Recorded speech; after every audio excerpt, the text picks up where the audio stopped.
Esse é um romance brasileiro do início do século, escrito por uma mulher que vai conferir à personagem feminina que transgride um final inusitado. 1, 2, 3.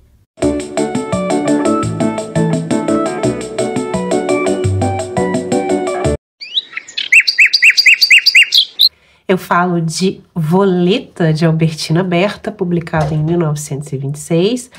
Essa é uma edição de 1987 na coleção Resgate da editora Presença, que contava com o apoio do Instituto Nacional do Livro. Essa coleção ela foi organizada pela professora Luísa Lobo, que inclusive tem outro livro que eu já mencionei aqui, é uma antologia de escritoras brasileiras, guia de escritoras da literatura brasileira, que na capa a gente pode ver a Gilca Machado, Alta de Souza, Clarice, Raquel de Queiroz, Carolina Maria de Jesus e Lígia Fagundes Telles. Muitas outras autoras são mencionadas aqui. Eu posso mostrar em detalhes essa antologia se for de interesse de vocês. E a edição de Voleta que eu tenho, ela foi organizada pela Geisa Silva, que escreve o prefácio, que escreve as notas também. A grafia foi atualizada, inclusive atualizaram a grafia do nome da autora. Muitos leitores, talvez iniciantes, acham estranho, né, que a grafia seja atualizada, mas, por exemplo, a minha avó teve a grafia do nome atualizada também, inclusive ela gostava de usar a atualização, né, para não demonstrar a idade. Enfim, algumas escolhas da pessoa que edita o livro de atualizar a grafia de palavras, inclusive do nome da escritora, para tornar talvez mais acessível ao leitor. Pode ter várias razões pelas quais o editor faz isso, e ele deixa isso claro na nota de edição do livro.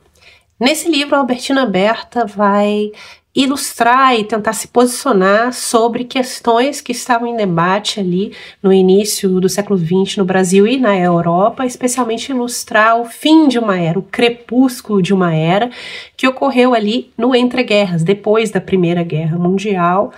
Então ela vai tentar ilustrar valores morais que estavam em decadência, na opinião dela, e ilustrar novos valores que estavam em ascensão e tentar fazer uma crítica ou se posicionar sobre isso. E ela vai usar situações narrativas e os personagens para ou encarnarem ideias ou encarnarem um debate ou argumentos em um debate e para se posicionar nesse debate, principalmente um debate filosófico-moral naquela época. Pois bem, falei então que a Albertina Berta vai representar o crepúsculo de uma era, o crepúsculo de um código moral associado a essa era, e a ideia de crepúsculo é muito importante nesse livro. Cenas importantes para a vida da personagem título, Voleta, ocorrem ao crepúsculo, e o próprio nome dela remete à cor violeta, uma cor associada ao crepúsculo, ao fim, à morte, à espiritualidade. E eu vou começar por explorar, então, os múltiplos sentidos a que remete o nome da personagem título desse livro. Pois bem, o livro começa no crepúsculo, e aí nós podemos ter um prenúncio do que vai acontecer aí com a personagem ou com o mundo sentimental da personagem. Então, o primeiro parágrafo: a sentir a nostalgia da noite que se aproximava, nimbada de crepúsculos azoinantes, Voleta de Andréia dizia a meia voz enquanto apanhava as flores de ipê que tombavam lentas, merencórias uma a uma. Assemelham-se à humanidade, saciaram-se de azul, de irreverências, de brisas amorosas e não quiseram mais ser. Então nós temos um momento crepúsculo, flores que caem, e ela faz essa associação da queda com a humanidade. A Primeira Guerra é mencionada explicitamente em uma cena mais à frente no romance. Vou ler aqui um trecho dessa cena em que os personagens estão debatendo, e uma das personagens, um nobre, está discutindo com o marido da Voleta.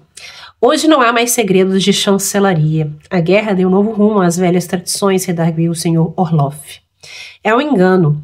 A natureza humana não dá saltos, apenas a estratégia, sutilizando-se, tornou-se mais eficiente, explicou Roberto Anes, que é o homem pelo qual Voleta vai se apaixonar. Então aqui nós temos um contexto do romance, né? Um momento em que a guerra quebrou muito, e quebrou inclusive uma classe social, que é a classe social representada pela Voleta, que é a classe da aristocracia. Nós temos aqui a ascensão da burguesia, a queda da aristocracia, e com a queda da aristocracia nós temos a queda do código moral associado à aristocracia, o código da virtude, que é o código que a Albertina Berta vai, digamos, se empenhar em defender aqui. Vou citar mais cenas que ocorreram durante o crepúsculo. E Voleta, encharcada de amor, experimentava a sensação de ser a hora estridente, o desatino da luz. Isso quando ela conhece o amante pelo qual ela se apaixona. Mais à frente, outra cena no crepúsculo. Ela tá com esse amante, né, enfim, e os seus olhares pararam no sol que tombava, saudoso e terno e vezano, como um olho humano. Todo o horizonte era telas de púrpura. Olha a menção à cor púrpura, e a hora púrpura é a hora do crepúsculo. Terraços sangrentos, onde abelhas de ouro se imobilizavam. Olha que cena forte, né, essa imagem da cor. A cor violeta, por si mesma, também é mencionada em muitos momentos aqui do romance, associada a Voleta, a personagem de título, associada a roupas, a objetos, a momentos, a sentimentos. Então anotei algumas páginas aqui, vou citar os momentos em que essa cor é mencionada. Um momento chave em que a personagem tem que fazer uma decisão se ela vai viajar com o marido ou ficar com o amante. Escabiosas violáceas se abriam agora sobre as horas de púrpuras de Voleta, a hora púrpura da Voleta, que ela tem que tomar essa decisão. Uma cena em que a própria Voleta fala: e no entanto, hei tido da vida apenas o seu momento violáceo. Então ela está associada diretamente a essa cor. Outras passagens aqui que eu marquei. Um momento em que a Voleta está tanto nostálgica, eu vou dar o contexto disso quando eu falar um pouco da história em si. Por que tanta tristeza? Disse-ia que a cobre um véu de escabiosas. Vejo-a toda violácea, um dos personagens comenta ao ver Voleta. Um momento em que o amante da Voleta está conversando com ela. Vês rosas te encadeiam, as rosas dos meus lábios e as rosas da minha adoração. Estás de hora em diante interdita, sagrada. E subia-lhe aos sentidos a sua paixão, a paixão violácea de Voleta. Então, novamente, essa cor violeta, violácea. Mais uma cena dramática. A Voleta tá com o marido e ela tá ali num momento difícil para ela. E o marido se chama Pedro. No espírito de Pedro Andréia, porém, uma suspeita surgiu que suposição alguma conseguiria esclarecer. Bem percebera que a fisionomia de Voleta se empurpurara toda, tal qual um vale onde o sol entrasse de súbito. Então, a cor púrpura. Violeta lembra também violação, e a personagem vai violar um certo limite colocado a ela, mas não completamente. Aqui eu vou discutir quando eu falar um pouco do resumo da história, em que consiste essa transgressão. A flor violeta também é muito importante na história para ser um emblema do sentimento de Voleta, da personalidade exaltada de Voleta, da transgressão de Voleta. Então eu vou ler alguns trechos aqui. Aqui a própria Voleta falando de si. Mas hei um fundo que é a minha magia, a volúpia inviolável de minha alma, explicou aspirando um buquê de violetas que lhe tapava a metade do rosto. Veja, volúpia, voleta, volição, volúpia, violação. Mais um trecho. Começa assim um capítulo, uma amiga falando com a Voleta ao chegar na casa dela cheia de violetas, cheia de flores. Que orgia de violetas! Exclamou Isabel Clarice, relanceando os olhos pela saleta de Senhora de Andréia. Senhora de Andréia, a Voleta. É o sobrenome dela que ela adquiriu ao casar com Pedro de Andréia. Em uma cena-chave em que a Voleta está conversando com o amante confessa o total amor dele por ela. E aí ela faz o seguinte: Voleta, sem saber que responder, apanhou as violetas e enfiou à boca a metade do rosto no âmago delas, e assim ficou. Olha que cena carnal, né? Ela enfia as flores na boca para simbolizar a carnalidade, né? O lado corporal, para encorpar a paixão que ela sente por esse homem, que é uma paixão violadora. Eu mencionei a palavra exaltação como um traço determinante da personagem. A palavra exaltação, exaltada, se repete durante o romance muitas vezes para descrever essa sentimentalidade da Voleta. Eu vou citar aqui uma das cenas que o amante se dirige a ela: és minha, mas só minha. E no seu desvario tomou na boca a boca de Voleta, inerte de exaltações. Que remete ao título do livro anterior, do romance anterior da Albertina, Exaltação, que é um livro que ela publicou 10 anos antes, em 1916, que nós temos também uma personagem transgressora, Ladice. Nós temos também uma personagem casada que se apaixona por um outro homem, tem que se confrontar com a decisão moral a tomar nesse caso. Então, há um diálogo grande entre esses livros, e, na minha opinião, Voleta me ensinou a ler Exaltação, né? Eu tenho uma predileção maior por esse livro, acho que há uma maior complexidade no tratamento da questão moral aqui, dos personagens, mas ele me ensina a ler o que há de muito interessante no romance Exaltação, na personagem da Ladice. Se vocês quiserem, posso comentar esse livro depois com vocês. Voltando para Voleta. Eu li vários trechos, falei de transgressão, falei de amantes, de traição, mas eu não falei de que trata a história, porque eu queria dar esse contexto para vocês do título e como o título se desdobra em diferentes questões que vão ser abordadas pela Albertina Berta aqui. Mas o que trata esse romance? A personagem título Voleta, uma personagem aristocrática, isso é repetido muitas vezes no livro, que se casou com Pedro de Andréia. No momento que nós entramos no romance, eles não se amam mais, ou pelo menos ela não ama, mas não sente mais paixão por Pedro de Andréia. Pedro de Andréia é um defensor arraigado do socialismo. Veja esse debate, né, que estava no início do século muito forte no Brasil e na Europa, principalmente. É trazido aqui por meio desse personagem de Pedro de Andréia. Pedro de Andréia tem um meio-irmão, Paulo, que é apaixonado por Voleta. Voleta não sente nada por ele. Temos também um personagem, um poeta, né, Tui, que é apaixonado por Voleta. Ela não sente nada por ele. Ela acha que ela nunca vai amar realmente, mas bobinha se engana, porque ela vem a conhecer um médico que tem, assim, os traços de um herói romântico, né? Eles são mesmo personagens com traços de um casal romântico, muito embora esse seja um livro muito posterior ao romantismo, né? Que é o Roberto Annes, que vai se apaixonar por Voleta também. Roberto, antes apenas se dedicar à sua carreira de médico, é um médico excelente, blá, blá, blá, mas ele vai se apaixonar por Voleta. E aí eles vão se confrontar com essa questão. Voleta casada, mas ao mesmo tempo, se ela não sente nada por Pedro de Andréia, e o Pedro também, assim, nem um pouco romântico. As cartas que ele manda pra ela, inclusive ela tenta mandar uma carta romântica pra ele e fala: olha, para com esse sentimentalismo, você tem que ser útil pra sociedade, pra minha causa, blá blá blá. Então ele fica sempre cortando a Voleta, né, que é esse personagem exaltado, e aí ela se apaixona pelo Roberto, e eles ficam nessa questão. Voleta não ama o marido. Ficar com o marido é imoral para o código moral de Voleta, porque é ficar com um homem pelo qual ela não ama. Porém, trair o marido também é imoral.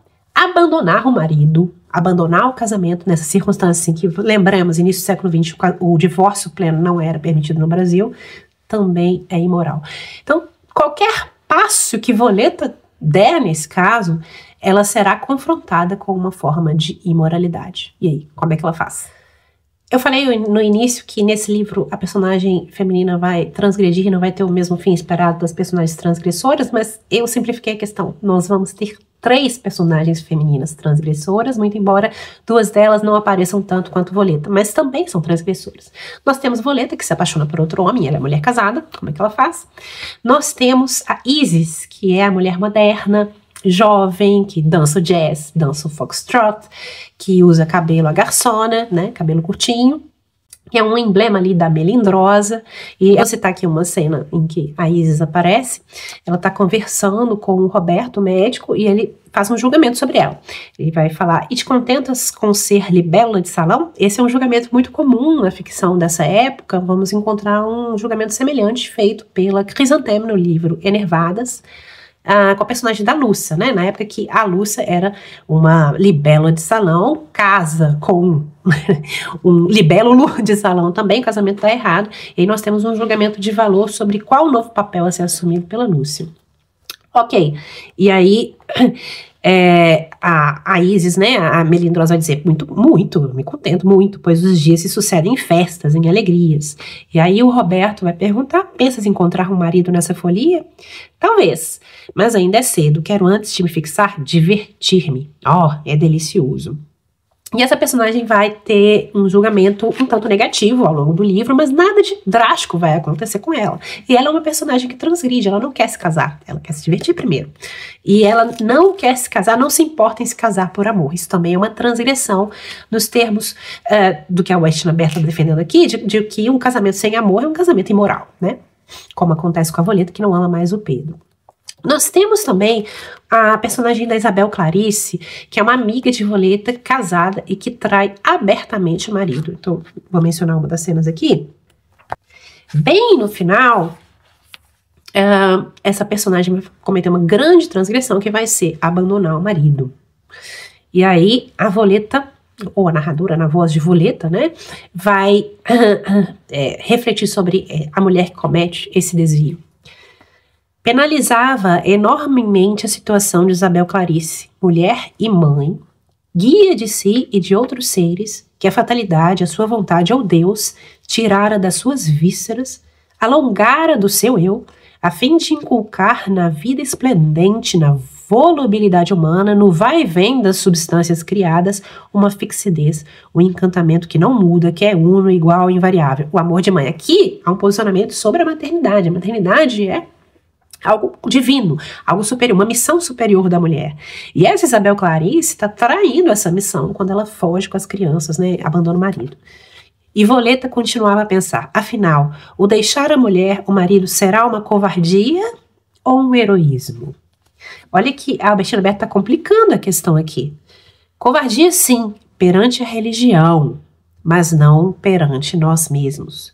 Porque nesse caso, sempre os nossos sentimentos teológicos são danificados, desintegralizados, ou pelo infortúnio, pelo sofrimento ocasionados por um mau marido, ou então pelo desespero, pela exacerbação de uma paixão extraconjugal que se introduziu em nós. Então, Voleta está pegando o caso da colega para refletir sobre si mesma. Mas constitui um heroísmo para aqueles que já caíram e que julgam nunca mais poder erguer-se da tortura dos seus ideais mutilados. Então ela está falando de um conflito moral aqui, né? Ela tinha um ideal sobre o casamento, sobre o amor, e esse ideal se desintegrou. Veja que são 3 personagens femininas que não são julgadas muito duramente nesse livro. Principalmente a Voleta não é. Voltando para pensar o sentido do nome, nós temos a imagem recorrente de violetas. A linguagem das flores era um meio muito comum pelo qual poetas, até do final do século XIX, início do século XX, escritoras desse tempo, mulheres, usavam do recurso de mencionar flores como um subterfúgio para falar de algo que deveria permanecer calado, que é o desejo feminino, especialmente quando esse desejo é um desejo transgressor. Nós vemos isso em Enervadas também, a personagem muito ligada, principalmente nos momentos mais enervados, às flores, né? Tá até uma atmosfera claustrofóbica que nós temos aqui também, de um excesso de flores, né, como se a gente estivesse sufocando pelo perfume de várias flores. Mas as flores usadas então como esse subterfúgio para falar do desejo, para falar de algo proibido, do ardor, dessa sensibilidade exaltada, né, e principalmente da individualidade dessa personagem, que é a personagem principal. Que aqui nós vamos ter um conflito que vai ser explorado por meio dessa personagem pela Albertina Berta, que é o conflito entre a vontade individual de um lado e a vontade coletiva de outro. Seja a vontade coletiva expressa pelos valores da sociedade, que é pintada aqui como uma sociedade hipócrita, tá? Se a mulher consegue mentir, ela pode ter um monte de casos que nada acontece com ela, mas se ela fala a verdade sobre os próprios sentimentos, ela é julgada. Então esse conflito entre a vontade individual e a vontade coletiva, nesse sentido do julgamento moral da sociedade, que não é necessariamente um julgamento moral de moralidade pura, tal como concebido pela Albertina Berta, há hipocrisia ali, há interesses sociais ali envolvidos, e também o conflito entre a vontade individual e a vontade coletiva na exploração do pensamento socialista. A Albertina Berta vai explorar com um pensamento bastante crítico ao socialismo, porque ela vai ver ali uma doutrina de dogmas que procura eliminar o indivíduo, a vontade individual e a consciência individual, que vai se subsumir inteiramente a essa ideologia coletiva simbolizada pelo partido. O personagem do Pedro, ele exemplifica isso porque ele vai ter um amigo, né, muito importante ali no partido, que é o Osborne. E tudo que o Osborne fala, o Pedro abaixa a cabeça, né? Porque ele quer ser bem visto pelo Osborne, que ele vê esse cara aí como um herói. E o cara, a Voleta bate o olho no Osborne e fala, esse cara aí, cara, ninguém merece esse cara. Ele não tem nenhuma moral, nos termos como ela concebe a moral. Então há essa discussão, então, da vontade do Pedro, que vai se diminuir como indivíduo em nome do que ele acredita, em nome dos dogmas que ele quer ver associados a si mesmos. Pois bem, esse nome, Voleta, também remete à ideia de volição, vontade. e a ideia de volúpia, desejo. Eu vou ler aqui um trecho em que essa volúpia fica um pouco explícita, mas esse é um livro muito erótico, mais explicitamente erótico do que Exaltação. E eu vou ler alguns trechos depois, mais tarde, mas essa ideia da volúpia de Voleta. Vou ler um trecho em que Voleta fala, em que essa volúpia fica mais explícita. Será possível que para vivermos seja mister não raciocinarmos? Vida, encantamento, gesto de um Deus, eis-te nas mãos, nos lábios, nas minhas vísceras, como uma gema, um arpejo, um astro frenético, uma volúpia, um sacrilégio incandescente, fatal. E a ideia de vontade e individualidade também vou ilustrar em um diálogo que a Voleta vai ter com uma personagem que chama Zenira. Zenira é uma mulher de classe média que é uma seguidora do Pedro, né? Uma socialista. Vou pegar um trecho aqui em que a Zenira está conversando com a Voleta e com o Paulo, que é meio irmão do Pedro. E a Zenira pergunta, então, para a Voleta: por que não se alia aos trabalhos do mestre, não o acompanha, não o auxilia, sugeriu-lhe a amiga com interesse, né? Porque a Voleta rechaça tudo que o Pedro representa. De nada vale, eu não me irmano aos meus atos como tu, eles ficariam estranhos, imperfeitos. Acabaria por vencer, diz a Zenira. É que meus nervos desejam algo de muito surpreendente, de muito imensurável. Não nasci para pregar a igualdade. Veja que também o pensamento de Nietzsche, expresso de certa forma nesse romance, tal como foi mais abertamente aqui em Exaltação, a Bettina Berta estudou o pensamento do Nietzsche e complica um pouco o pensamento desse autor, ao invés de simplificar como muitas pessoas o fazem. E aí a Zenira vai dizer: a igualdade é um princípio divino e natural. E aí a Voleta vai dizer: a própria seleção a rompe. E aí o Paulo vai acrescentar: a moral não a tolera. A moral não tolera a igualdade. Mais à frente, continua o diálogo: perfeição, repetiu Zenira pensativa, é perdermos a nossa individualidade e renascermos para o proveito de outrem, né? Servir ao outro. Lembramos que é uma personagem socialista. E aí o Paulo diz: tolice, é extirparmos de nós o que nos aborrece, aflige, entristece. Quanto egoísmo, verberou Zenira. Ei por perfeição tudo o que me abala profundamente, vertiginosamente, proferiu devagar a senhora Andréia, né, a Voleta, trazendo nas células volições duplas para o êxtase maravilhoso. Volições, vontade, individualidade. Tá, e o diálogo continua, enfim, só para ilustrar que aqui é um debate entre desejo como algo do campo da necessidade, do campo animal, e vontade individual como algo do campo da liberdade. Costuma-se simplificar e pensar a vontade como algo do campo animal, da necessidade, mas aqui a Albertina Berta coloca a vontade como uma escolha racional baseada no desejo. Mas o desejo dentro de circunstâncias e dentro dessa escolha de liberdade. A vontade concebida como uma expressão da escolha moral, a escolha da virtude naquela circunstância, e apenas essa escolha como exercício individual da vontade é que seria o exercício da liberdade.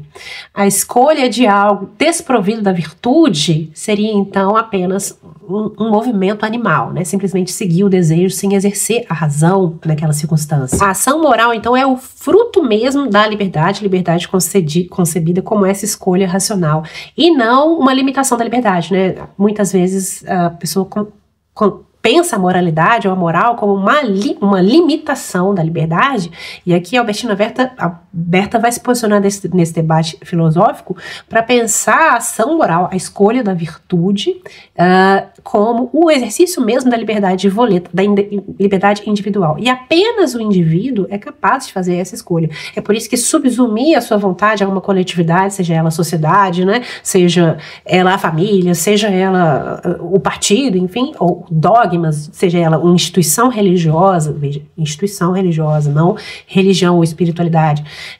Subsumir a vontade individual é sempre agir de forma animal, de forma condicionada, é abdicar do exercício da própria razão e abdicar do exercício da própria liberdade. E é isso que ela vai trazer, representar nessa personagem da Voleta, que vai fazer essa escolha difícil, né, de amar, mas não transgredir o que ela concebe como virtude. Virtude concebido aqui como uma virtude aristocrática, a virtude vigente antes da Primeira Guerra, tá? E ela vai associar tanto a moral burguesa, o moralismo da sociedade, quanto a moral socialista, como algo que emergiu principalmente após a Segunda Guerra e algo que está em conflito com essa virtude aristocrática. Então, a Albertina Berta vai identificar a discussão socialista tal como ela ilustra aqui nesse livro, tá? A gente pode discutir se isso é simplificado, enfim, mas enfim. A discussão socialista para a Voleta é uma abdicação da vontade individual em nome de uma coletividade, por isso é uma abdicação da escolha moral pela virtude. E ela faz isso por meio do personagem Pedro, que vai abdicando aos poucos da própria individualidade, do amor que ele sente pela Voleta, dos próprios valores morais, em nome do que o Osborne fala para ele que ele deve fazer. Aqui uma cena de um diálogo entre a Voleta e o Osborne. Que fazer? É delicioso sermos nós mesmas, exclamou Voleta. E mais à frente, o Osborne vem tentar dar uma lição de moral na Voleta. Nós, humanos, temos a obrigação de corrigir-nos, redarguiu com ênfase. E aí ela responde, isso é despojar do nosso eu as sombras, os imprevistos. E aí ele fala, por que não? E ela responde, tornar-me um entezinho gregário? Uma imitação? Aí ele tenta ler isso de uma forma positiva. Então, um belo exemplo de disciplina social. E ela responde, sou uma rebelde, senhor Osborne, de radiosidades estranhas. Então, esse conflito entre a vontade individual, entre o indivíduo e o desejo e a coletividade. No caso aqui, o dogma. E o moralismo, que a Albertina Berta veio identificado com o socialismo e também com a sociedade que impõe certas limitações a certas condutas femininas naquela época. A gente vai ver isso em outras cenas. Uma cena em que a Zenira, que é a seguidora do Pedro, vai refletir sobre essa questão da perda da individualidade. Remontava o mesmo delírio pela coletividade. Não hesitaria em se obliterar, em desaparecer, se ele o reclamasse para o bem da humanidade. Atirar-se-ia resoluta, impávida, serena para o ato supremo que a deveria resgatar, salvar. Enfim, essa ideia do indivíduo que abre mão de si mesmo em nome de algo coletivo. Representada aí na pessoa do Pedro, na pessoa da Zenira, mas não do Osborne. Veja bem, o Osborne retém ali individualidade, manipula esses personagens para o próprio interesse, ele mantém muito claro o interesse dele, que é um interesse monetário, tá de olho ali no dinheiro da Voleta. Em diversas passagens em que a Voleta vai discutir a ideologia do Pedro até com ele, ela vai identificar essa ideologia com suas manifestações mais radicais, né? Manifestações de radicalismo, de depredação de bens públicos, né? Como se essa doutrina, os dogmas dela deixassem livres as pessoas para não terem que agir de forma moral. E ela identifica isso também como forma de opressão, né? Ela identifica, eles querem acabar com tudo, mas para instituir uma nova ditadura, uma nova forma de opressão. Então, esse é um posicionamento muito aberto, a Albertina Berta, por meio da Voz da Voleta, sobre esse debate do início do século. Uma outra discussão é o papel da mulher nesse debate, né? E a Albertina Berta vem deixar muito claro que o que o Pedro quer fazer com a sociedade, ele quer fazer também com si mesmo e com a mulher, que é tornar a mulher a sua imagem e semelhança e usá-la como meio e não como fim da sua causa. Assim mesmo, ele usa a própria individualidade como meio, algo que é moralmente talvez também discutível, né? Usar o ser humano como meio seria algo imoral, aí também a gente pode remontar à discussão do Kant, enfim. E não como usar uma pessoa não como um fim em si mesmo, né? Tratar uma pessoa não como um fim em si mesmo. Então, o que o Pedro, nesse livro, tenta fazer com a sociedade, espelha também o que ele tenta fazer com a Voleta. Ele está sempre tentando doutrinar. Então, a ideia de moralismo é muito associada pela Albertina Berta ao socialismo, à instituição religiosa, não necessariamente a espiritualidade, mas a instituição religiosa. Nós temos aí, então, um conflito entre a ideia de moralidade vista como virtude aristocrática e moralismo, e que a Albertina Berta expressa como uma forma aí de falsidade. Então nós temos aí a ideia do ser humano, do indivíduo, da mulher tratado como meio e não como um fim em si mesmo. O próprio Pedro se trata como meio, e a moral, os preceitos morais são tratados nesse livro como um meio para atingir um fim maior. Então a virtude é desrespeitada, são cometidos atos imorais com a ideia de se conseguir um fim coletivo, um fim maior. E aqui tem uma cena em que o Osborne e o Pedro estão conversando sobre a Zenira, em que fica exemplificada a forma como a mulher é tratada como meio nessa forma de pensamento desses personagens. Zenira, por exemplo, trabalha, é simples, boa, sustenta-se e ao pai. É um tipo finalizado do sexo. Aí o Osborne vira pro Pedro: por que não é Thomas pra ti? Seria uma ótima auxiliar. Então a mulher vista aí como um objeto, um meio para a própria causa.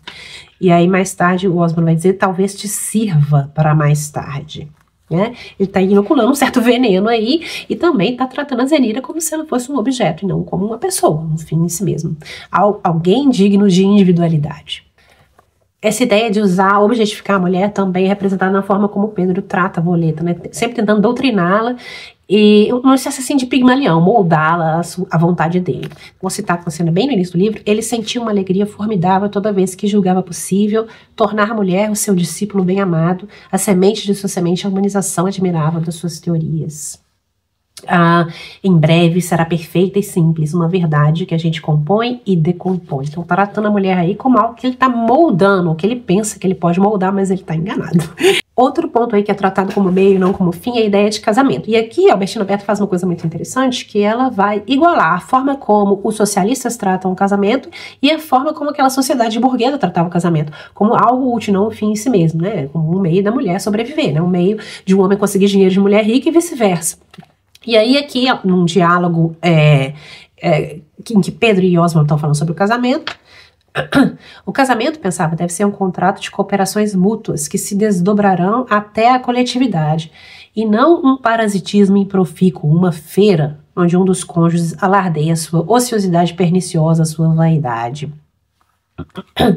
E aí vem falar mais à frente que o Pedro vem falar, o Oswald tá só cutucando: Pedro, por que você não fica aí com a Zenira, né? Aí ele fala: eu não amo. O Pedro fala: não amo, porque para Voleta o amor é fundamental, né, na equação aí do que seria um casamento virtuoso. E aí o Oswald fala: mas o casamento prescinde desse sentimento.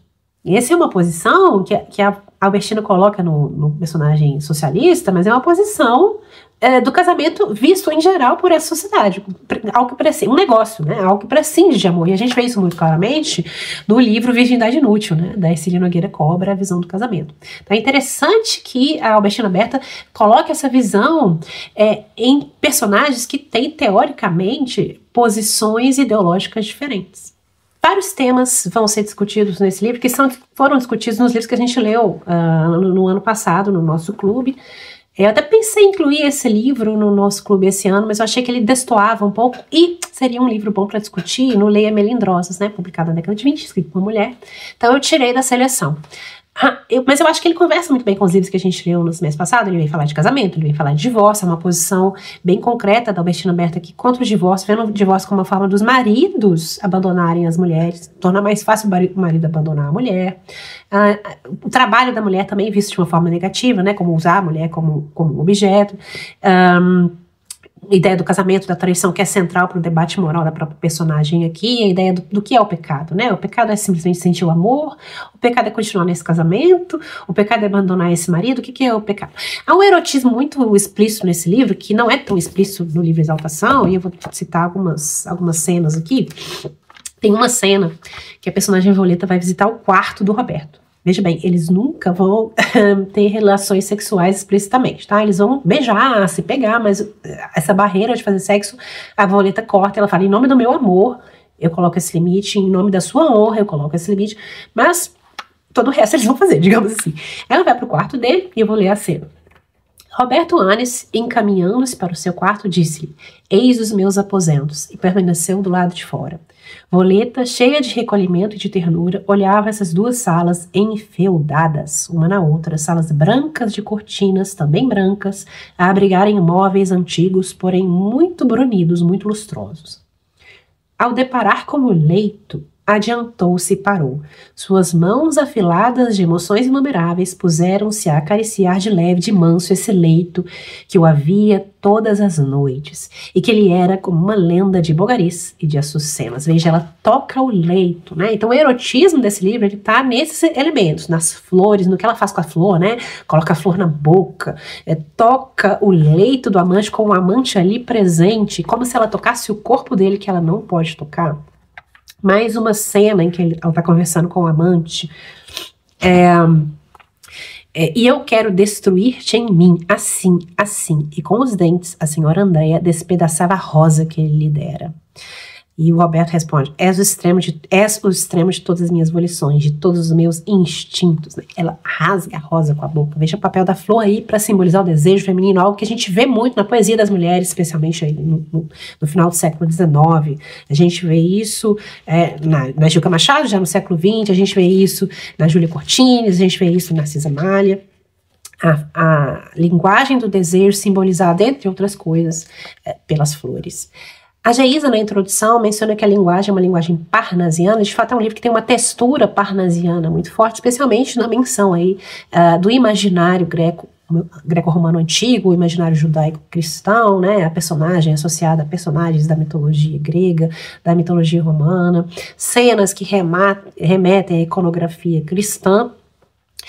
Mas tem um fundo romântico, como eu disse, esses apaixonados, a Voleta e o Roberto, são personagens de um fundo romântico ainda muito, muito presente. Você vê um livro que vem ser o ponto culminante de vários gêneros, né? Assim, é interessante como quando a gente aprende na escola, principalmente, não na universidade, né? Na universidade a gente complica essa questão, mas na escola a gente aprende os gêneros literários de uma forma muito como caixinhas.